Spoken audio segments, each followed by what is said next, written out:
What up, you fluffy bastards? My name is Liquid Blitz, and today we are comparing the stats, recoil, and overall performance of all the automatic 5.56 assault rifles in PUBG. I previously compared the Uzi to the Vector, the AK to the Beryl, and people seemed to enjoy that style of sort of side-by-side comparison. So I decided to turn it up a notch and compare all 5 automatic 5.56 assault rifles. Now, as always, I'll put as much info on screen as I can throughout the video, and I've put timestamps next to my fluffy face there if you want to just skip straight to the juicy stuff. First, let's look at the stats. There are 5 automatic 5.56 assault rifles: the M416, the SCAR-L, the QBZ, which replaces the SCAR on Sanhok, the G36C, which replaces the SCAR on Vikendi, and the airdrop weapon, the AUG, or AUG, if you prefer. All 5 have the same base weapon damage of 41 and all have a mag size of 30, 40 when extended. The differences start with rate of fire. The M4, G36 and AUG have the joint fastest at 700 rounds per minute. The QBZ is slower at 650 and the SCAR is slower still at 625. Now, just to put this into perspective, the AKM is 600. So clearly, there is a huge noticeable difference between 600 and 700, and boy does it show with the SCAR. Anyway, since all 5 do the same bullet damage, the rate of fire is the deciding factor in how much damage per second, or DPS, they do. 700 RPM gives the M4, G36 and AUG a damage per second of 478, the slower QBZ does just 444, and the SCAR lags well behind at 427. As for bullet velocity, the SCAR and its replacements shoot at 870 meters per second, the M4 slightly better at 880, and the AUG kicks all manner of ass at a very fast 940. Now, to put that into perspective, that's basically the same as the AWM and the QBU at 945. So that thing is hella mental. All that means really is the AUG is the best AR for long-range tapping because you've got to lead your target a lot less the faster the bullet velocity is. Anyway, finally we have reload speed. The M4 and the SCAR are significantly faster than the others at around 2 seconds. The others are all between 3 and 4 seconds. Anyway, that's it for the stats. Going just off the stats alone, ignoring all the performance, clearly the AUG is the best overall and the M416 is the best outside of the airdrop. So let's actually move on to the performance.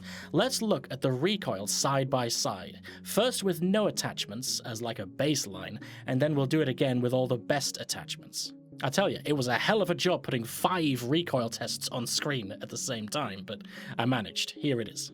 First, no attachments. As you can see, ignoring the rate of fire for now, the M4, SCAR, QBZ, and G36 are all very similar.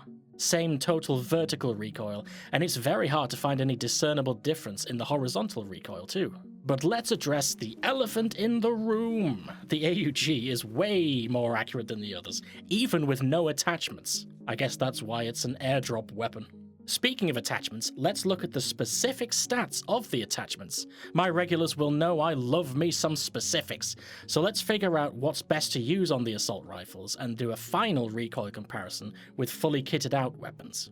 I do love putting things on screen.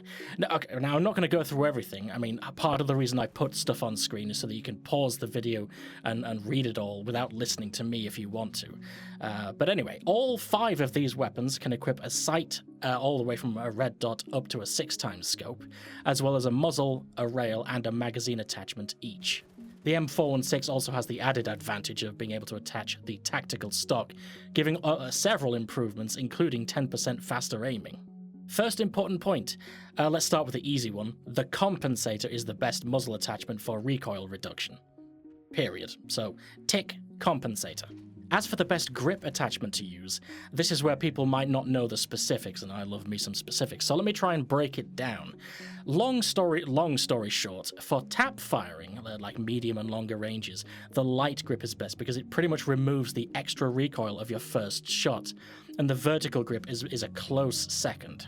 So for example, on the SKS, where you're pretty much only tap firing, the light grip is the best choice. But for spraying fully automatic, the angled grip is best because it reduces the unpredictable horizontal recoil. Remember, the vertical recoil is predictable because you can just counter it by dragging your aim down as much as is necessary per weapon.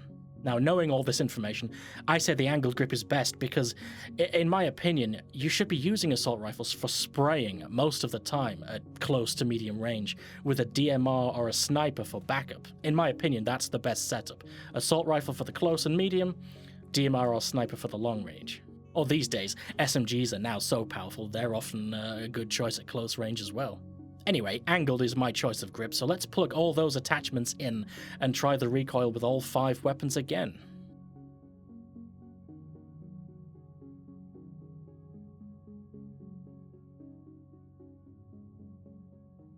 As you can see again, the main 4 weapons are very similar to one another, and the AUG is still the easiest to control overall. Now let's plonk these results next to the recoil with no attachments just so we can get a nice full picture.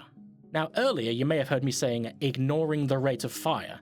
Well, simply put, the faster the weapon fires, the quicker the recoil climbs, regardless of the overall recoil of a full clip. So for example, the M4 and the SCAR seem to pretty much have the same overall recoil, but because the M4 shoots significantly faster, the recoil will feel hard to control.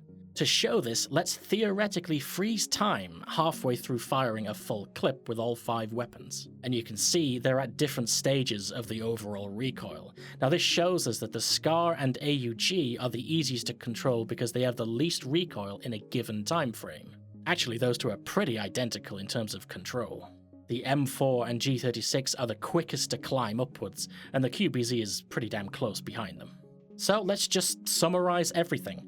Taking into account the rate of fire, the overall recoil, the damage per second, clearly the AUG is the best by far. I mean, obviously. It's the joint fastest, the joint best damage per second, it's got the lowest recoil, it's the easiest to control overall, and its bullet velocity shits on the competition from a terrible height. The AUG is beast mode. The SCAR is joint easiest to control along with the AUG, but the slow fire rate means it's the weakest damage of all 5 of these weapons. Now the M4 and G36 overall have very similar performance as you've seen, but the M4 has a slightly faster velocity, a faster reload, and don't forget it can equip the tactical stock and get all the benefits from that, including 10% faster aiming, which is quite a big deal. So of all the regular world loot 5.56 assault rifles, I'd say the M416 is the best. The QBZ is kind of jack of all trades, master of absolutely nothing. It's not the best in anything, its slower fire rate means it's weaker than all but the SCAR, and as you can see, even with the slower fire rate, the recoil still climbs almost as quickly as the M4 and the G36, so the QBZ's performance is nothing special. Anyway, that's it for this video. Hopefully you found this useful or interesting and you leave with a better idea of how all the 5.56 assault rifles actually stack up against one another.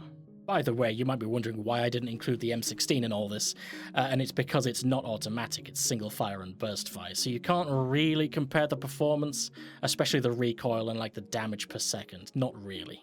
If you want to know the stats very quickly, the M16 does 43 damage per shot, not 41 like all these 5, and its velocity is 900, so it's better than all but the AUG. So the M16 is most useful for medium to long range tap firing, until you find a DMR or a sniper.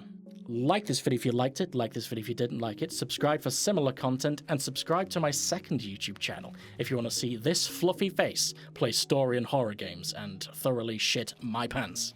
Also, I livestream pretty much every day, but only over on Twitch. There's links in the description to absolutely everything. Liquid Blitz, out.